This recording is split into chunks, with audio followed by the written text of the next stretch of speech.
لەگەڵ دکتۆر زانە پسپۆڕی نەشتەرگەری گورچیلە و میزەڕۆ لە نێوان ئارامی مزگەوت و زانستی پزیشکیدا لە بەربانگی میهرەبانی ڕێگای تەندروستیتان نیشان دەدەین. گورچیلەکان یەکێکن لە مەزنترین ئەمانەتەکانی خوددا لە جەستەی مرۆڤ.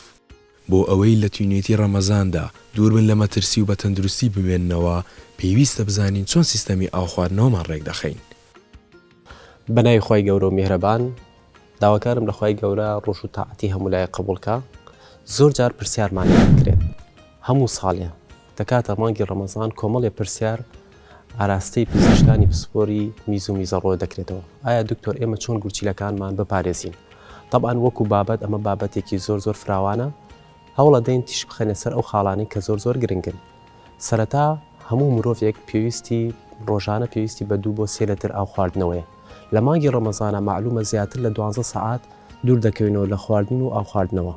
بۆیە پێویستە دوای بەربانگ هەوڵ دەین ئەو ڕێژە ئاوە تعویزکەینەوە، بەڵام بە شێوازێک دابەشکەین بەسەر هەموو سەرە سەعاتێکە پەرداخونیەک بۆ 2 پەرداخ ئاو بخۆینەوە. ئەمە خاڵی ئاو خواردنەوە.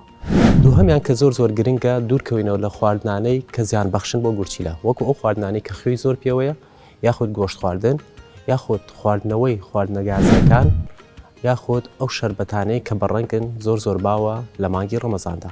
بەم شێوەیە گورچیلەکانمان دەپارێزی لە وشکبوونەوە و هەوکردن.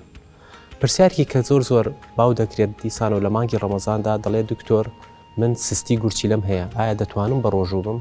طبعاً سستی گورچیلە پێویستە پزیشکی پسپۆر سستێکە دەستنیشان کە و پۆڵێنیکە. بە شێوەیەکی گشتی پۆڵێن دەکرێت بۆ 5 قۆناغ. قۆناغی یەکەم و دووەمی سستی گورچیلە دەتوانن بە ڕۆژوو بوون، هیچ گرفتێکیان نابێت. لە قۆناغی سێمی سستی گورچیلەیە باشترە کە بە ڕۆژوو بن لە ژێر چاودێریکی چڕی پزیشکی پسپۆری خۆیاندا بن، بەڵام لە قۆناغی 4 و 5 سستی گورچیلە باشتر وایە بە ڕۆژوو نەبن لەبەرەوەی زیانیان دەبێت بە گورچیلە. ئەو پرسیارێکە زۆر باوە ئەویش ئەوەیە دکتۆر من ششتنی گورچیلەم بۆ دەکرێت کە باوەڵێن غەستی گورچیلە. ئەوانەی غەستی گورچیلیان هەیە لە ڕۆژی غەسلەکە یا مۆعەدی غەسلەکە وا باشترە بە ڕۆژوو نەبن، ڕۆژانی دواتر دەتوانن بە ڕۆژوو بن. ئەوانەی چاندنی گورچیلیان بۆ دەکرێت دیسان و پرسیارێکی زۆر گرنگە ئەوە ئاگادار بن هاوڵاتیانی خۆشەویست. ئەوانەی چاندنی گورچیلیان بۆ دەکرێت لە ساڵی یەکەمی چاندنا باشتر وایە بە ڕۆژوو نەبن، بەڵام ساڵانی دواتر دەتوانن بە ڕۆژوو بن.